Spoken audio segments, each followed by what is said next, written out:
illustrators. All right, so we've been talking a lot about the setting and where the story takes place. And remember yesterday I was outside, I was inside, I was in the playground. There's lots of different places the stories could take place. Yesterday we drew a picture of the beach. Today we are going to draw a picture of underwater. And you don't have to draw yourself. We're just going to draw everything that we can think of that goes underwater. So let's think. What goes underwater? What lives underwater? Whales, fish, sharks, jellyfish, crabs. Think of the movie Nemo. How many animals were in that? Yeah, there's lots of underwater animals. So today that's what we're going to draw. So I want you to close your eyes and picture the underwater scene and what it looks like. What's at the very bottom of the ocean? Sand. Yeah, maybe some seaweed. Think of all the things that are underwater. All right, you got your picture in your head? You ready? All right, let's do this.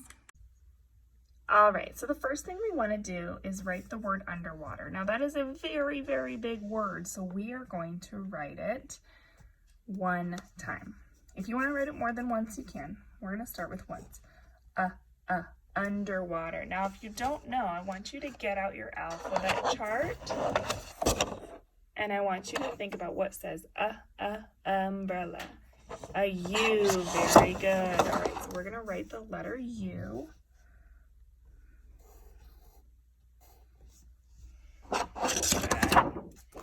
N.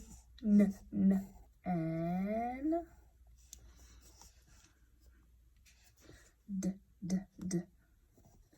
That's a D.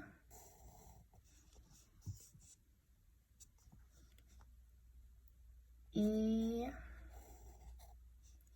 and R. Now I know these letters are kind of hard to make, so if you can't make them, that's okay.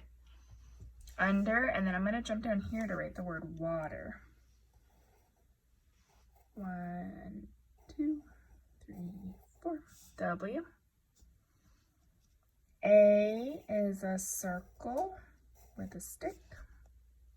Actually, that's not a very good A, Mrs. Taylor. That stick should be right next to it. T, which is just a stick with a cross. And then E-R again. E-R. If you need to pause and catch up underwater, that's going to be our scene today. Okay? First thing I want to do is draw the water, and I'm going to actually draw it at the top of my page because this whole picture is going to be under the water. So I'm going to draw some water across the top. All right? Now I'm also going to draw some sand at the bottom, okay? So I'm just going to draw kind of a straight-ish, wiggly-ish line across here for the sand. Now remember, yesterday for my beach sand, I put some dots in here to make it look like real sand, like the rocks that you find in real sand. So you can do that if you want.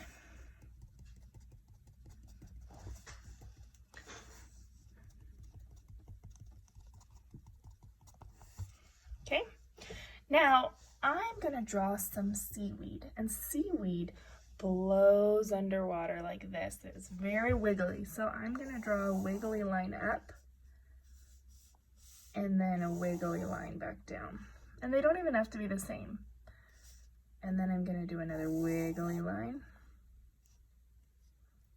and a wiggly line. All right, there's my seaweed. Seaweed is underwater. Now, what else did we say would be in our setting? It already looks pretty good, but I think we need to think of something else that would be underwater. Fish, absolutely. So maybe up here I draw some little fish. I draw a circle, one stick up, then one stick down, then I come back in. There's my little fish. And I'm going to draw a few of those because we know fish swim together in something called a school. just like you go to school. Fish have school. So I'm going to draw 3 fish together. Okay, now what else lives underwater? Maybe a jellyfish. So a jellyfish, I'm going to draw a rainbow and a squiggly line. And then I want to draw some tentacles coming out. Now jellyfish have lots because lots of stingers coming off their tentacles. So you can draw some short, some long, some on top of each other, just like that. And then because I want my jellyfish to be cute, I'm going to give him some eyes and a cute little mouth.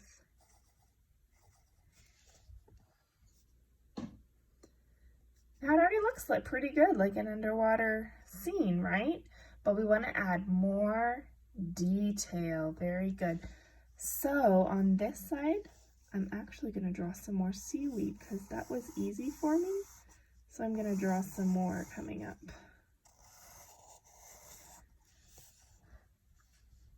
Okay, I got some more seaweed. All right, what else could I draw?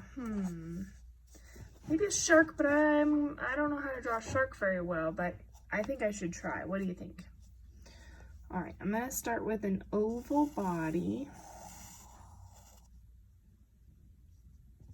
Then I'm gonna draw the big fin on top. Now sharks have gills, so I'm gonna draw some gills. And I'm gonna draw a tail, which means a line up and a line down, just like I did with my fish, and a line back in.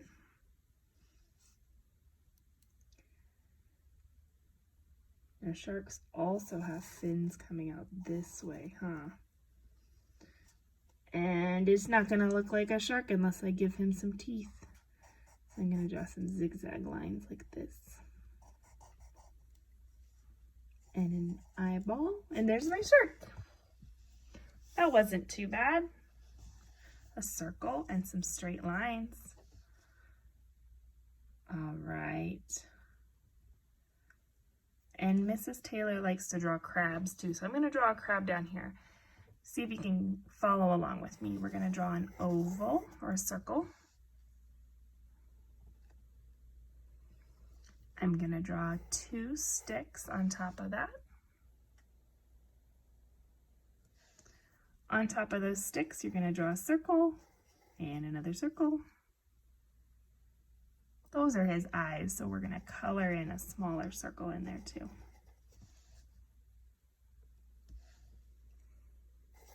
Give him a little smile. All right, not a crab yet. He needs some legs.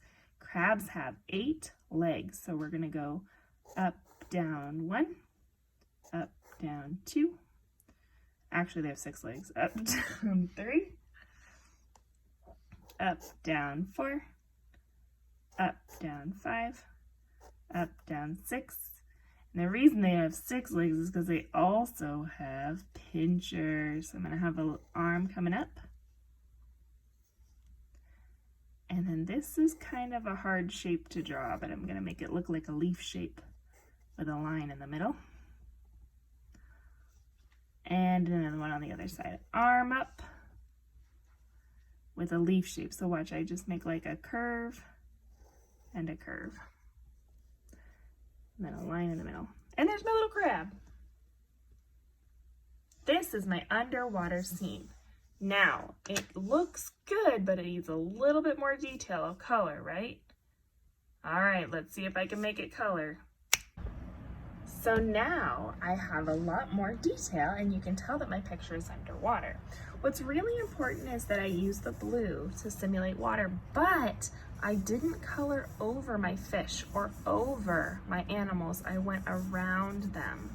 You can see I took my time. I didn't color over them. I went around all of my animals so you can still see everything very clearly. You have to be very careful when you're coloring. We don't want to color hard or fast. We want to take our time and go slow and go around the animals that we're coloring so we don't color on top of them. Okay? I can't wait to see your underwater pictures.